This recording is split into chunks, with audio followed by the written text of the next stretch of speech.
बिस्मिल्लाहिर्रहमानिर्रहीम। अस्सलामुअलैकुम नाज़रीन कराम, नई वीडियो में आपको खुश आमदीद कहते हैं। अरशद शरीफ को शहीद कर दिया गया है। इन्ना लिल्लाहि व इन्ना इलैहि राजिऊन। कीनिया के शहर नैरोबी में जो इब्तदाई इत्तलाआत हैं उसके मुताबिक उन्हें शहीद किया गया। अपने इस व्लॉग में मैं आपको बताऊंगा कि अभी तक जो इत्तलाआत आई हैं किस तरह से उन्हें शहीद किया गया, और अब जो उनकी मैयत है वो पाकिस्तान आ सकेगी या नहीं, या कब आएगी, इस कत्ल के पीछे कौन हो सकता है, और सोशल मीडिया ने इसको कैसे उठाया पाकिस्तान में, मेन स्ट्रीम मीडिया का रद्द अमल क्या है, सहाफ़ियों की तंजीमें क्या कर रही हैं, हुकूमत पाकिस्तान ने क्या किया, उंगलियां किस तरफ उठ रही हैं, ये तमाम जो सवालात हैं इनके जवाबात देने की मैं अपने इस व्लॉग में कोशिश करूंगा। नाज़रीन कराम, सबसे पहले मैं आपको बताता हूं कि ये वाक़या कब का है। ये वाक़या तकरीबन रात 1 बजे का है, जब उन पर बाकायदा हमला करके उनको शहीद किया गया। अरशद शरीफ की वालिदा जो अजमत की पैकर हैं, बहुत मजबूत खातून है। देखने वाले कहते हैं कि जब उन्हें ये खबर बताई गई आंखों में गो आंसू ज़रूर थे, लेकिन एक बड़ा जज्बा था, और वो कह रही थी कि मेरा बच्चा ले लिया इन्होंने। पहले भी एक बच्चे को मैंने कब्र में उतारा था, दूसरे को भी उतार दूंगी, लेकिन खुदा के लिए मेरे बेटे को वापस ले आओ, और जिस शान से, जिस इज्जत से उसकी तदफीन होनी चाहिए, मुझे उसकी इजाजत दे दो, मुझे बस सिर्फ वो दिलवा दो। अब जो इत्तलाआत हैं वो ये है कि कीनिया के शहर नैरोबी में वो थे, और नैरोबी में जिस दिन उनकी शहादत हुई उससे चंद घंटे पहले वो एक करीबी जगह है, बहुत करीब तो नहीं लेकिन कहते हैं कि 2-2.5 घंटे की मुसाफत पर है, वहां पर वो गए, और जब वापस आ रहे थे तो उनको स्नाइपर शॉट किया गया। जो रिपोर्ट्स आई हैं, जो ट्विटर अकाउंट पर खबरें आई हैं, क्योंकि अभी तक तो ना हुकूमत पाकिस्तान कुछ बता रही है, और ना ही कीनिया में पाकिस्तानी हाई कमीशन इस हवाले से कुछ बता रहा है। कीनिया पुलिस की एक ट्वीट, एक उनके बयान को कोर्ट एक ट्विटर कर रहा है कि कुछ अहम लोगों ने हमला किया और उसमें गोली उनको लगी और वो शहीद हो गए। लेकिन जो हमारी इत्तलाआत हैं, जो खानदानी जराए और उनके जो करीबी दोस्त हैं उनसे मालूम हुआ है, जिनके साथ अरशद शरीफ डेली बेसिस पर इन कांटेक्ट थे, कि एक काले रंग की गाड़ी थी जिसमें वो गए अपने एक दोस्त के हमरा, और जब वापस आ रहे थे तो वो पैसेंजर सीट पर थे, तो एक राइफल का स्नाइपर शॉट किया गया। अब जो स्नाइपर शॉट है, नाज़रीन कराम, दूर से चलती गाड़ी में ये कोई आम आदमी नहीं ले सकता, बड़ा ट्रेंड शख्स ऐसा कर सकता है, और इसमें कैलकुलेट करना होता है कि फासला कितना है, कार अगर मूव कर रही है तो वो किस स्पीड से मूव कर रही है, जो एयर विंड स्पीड है वो कितनी है, तो बड़ी कैलकुलेशन के बाद वो शॉट मारा जाता है। क्योंकि इत्तलाआत के मुताबिक अरशद शरीफ के सर में गोली मारी गई है एंड इंस्टेंटली ही डाइड, जबकि दूसरे साहब जो उनके साथ थे उन्होंने ही ये इत्तला दी, उनके बारे में बताया कि अरशद शरीफ अब इस दुनिया में नहीं रहे। तो ये कौन लोग हैं, मैं उनकी आइडेंटिटी के बारे में तो नहीं जानता, लेकिन जो बात सोशल मीडिया पर चल रही है उसमें उसको मुख्तलिफ रंग देने की कोशिश की जा रही है। ये कहा जा रहा है कि शायद वो किसी ड्रग डीलर के साथ बैठे हुए थे, उनकी गाड़ी पर फायरिंग हुई तो उसमें एक फायर इनको लगा है, या फिर ये भी कि कीनिया की पुलिस का कोई स्पेशल यूनिट है, उसको कोई शक गुजरा तो उन्होंने वो फायर किया, बाद में फिर उनको पता चला कि उन्होंने कोई बड़ा बंदा मारा है। तो इस किस्म की कहानियां बयान की जा रही हैं, यानी ये रंग देने की कोशिश की जा रही है कि ये कोई हादसा था, गलतफहमी थी, या कोई एक्सीडेंट था, या फिर एक रॉबरी में यह कत्ल हुआ। तो इस तरह की कहानियां सोशल मीडिया को बकायदा फीड की गई हैं, और मुख्तलिफ ट्विटर अकाउंट्स पर यह चीजें चली हैं, जबकि हकीकत वही है जो मैं आपको पहले बता चुका हूं कि किस तरीके से उन्हें शहीद किया गया।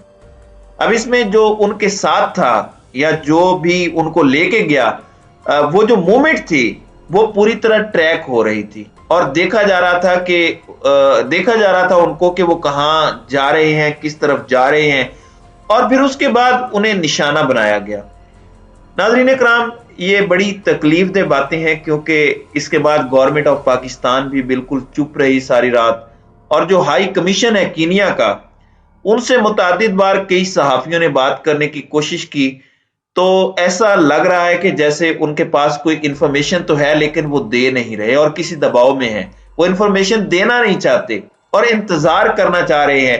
تو ایک بڑا جو فیئر ہے، خوف ہے کہ یہ ان کی میت کو واپس پاکستان لانے بھی دیں گے یا نہیں، کیونکہ ظاہر ہے اس میں جو گولی لگی ہوگی، جس طرح سے شاٹ ماری گئی، جو بھی ہوا، وہ ساری چیزیں اگر کھل جاتی ہیں تو پھر جو لوگ اس میں ملوث ہو سکتے ہیں شاید ان کی آئیڈینٹی آسان ہو جائے۔ دیکھیں، گولی سر میں ماری گئی ہے، سر میں گولی مارنا ایک سمبولک ایکٹ ہے، اور عمومی طور پر جب کسی کو ایگزیکیوٹ کیا جاتا ہے، جب کسی کو پنشمنٹ کے طور پر مارا جاتا ہے تو اس کے سر میں گولی ماری جاتی ہے۔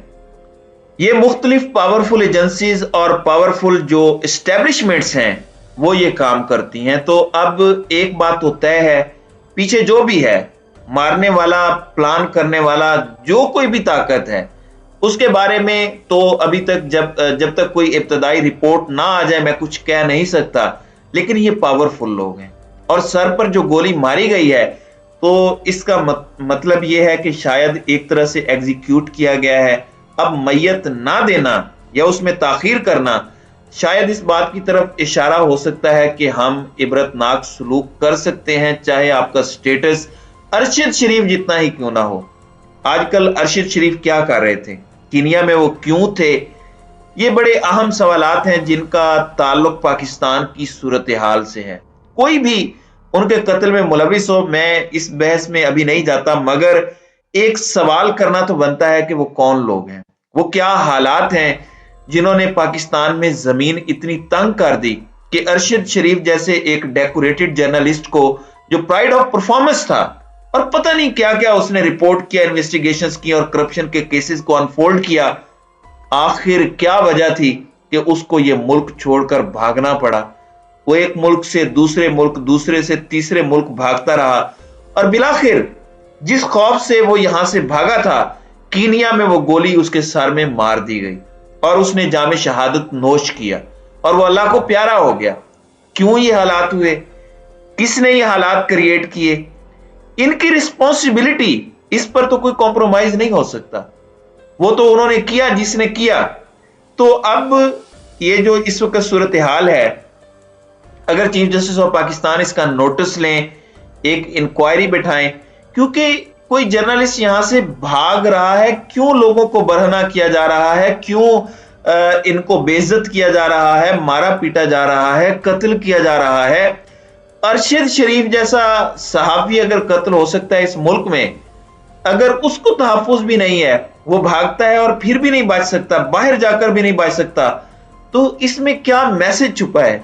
کیا اس قتل کا مقصد سب کو خاموش کروانا ہے، ڈرا دھمکا کر سب کے منہ بند کرنا ہے؟ ایسا نہیں ہوگا۔ یہ 22 کروڑ کا ملک ہے اور یہاں پر بڑے غیرت مند لوگ رہتے ہیں اور قانون اور آئین کی حکمرانی چاہتے ہیں اور اس کے تحت ہی اپنے رائٹس ایکسرسائز کرتے ہیں۔ تو یہ کون ہے اتنا پاورفل جو یہ سب کرتا ہے اور یہ کیوں کرتا ہے؟ ان سوالات کے جوابات دینے پڑیں گے۔ وہ 5 بچوں کا باپ تھا۔ ناظرین کرام، یقین نہیں آ رہا ابھی تک کہ اس آواز کو سلا دیا گیا ہے جس نے ہمیشہ پاکستان کی بات کی۔ اب ان کی میت کب آتی ہے؟ ہم سب انتظار کر رہے ہیں۔ چیف جسٹس سے اپیل ہے، گزارش ہے کہ خدا کے لیے وزارت خارجہ کو بلا کے کہیں کہ وہ ان کی میت کو لے آئیں، تاکہ ان کی والدہ اپنے ہاتھوں سے انہیں دفنا سکیں اور عزت سے ان کو کم از کم بریل تو نصیب ہو، تدفین تو نصیب ہو۔ تو یہ صورتحال ہے۔ اب اس میں مزید جو ڈیولپمنٹس ہوں گی میں آپ کو ضرور اس سے آگاہ کروں گا۔ ان کی فائنڈنگز کی ضرورت ہے اور اس پر کمپرومائز نہیں ہونا چاہیے۔ ڈرا کر کسی کو خاموش نہیں کیا جا سکتا۔ جو کر رہا ہے وہ جان لے کہ زندگی اللہ تعالیٰ کے ہاتھ میں ہے، سب نے مر جانا ہے۔ تو ڈر ڈر کے مرنا، یہ ہمارا دین، ہمارا مذہب کہتا ہے کہ ایسا نہیں کرنا۔ بس ہمارا اسی پر یقین ہے۔ اللہ تعالیٰ ہمارے اس ملک پاکستان کی حفاظت کرے اور اس میں مسلط لوگوں کو عقل و فہم عطا کرے۔ آمین۔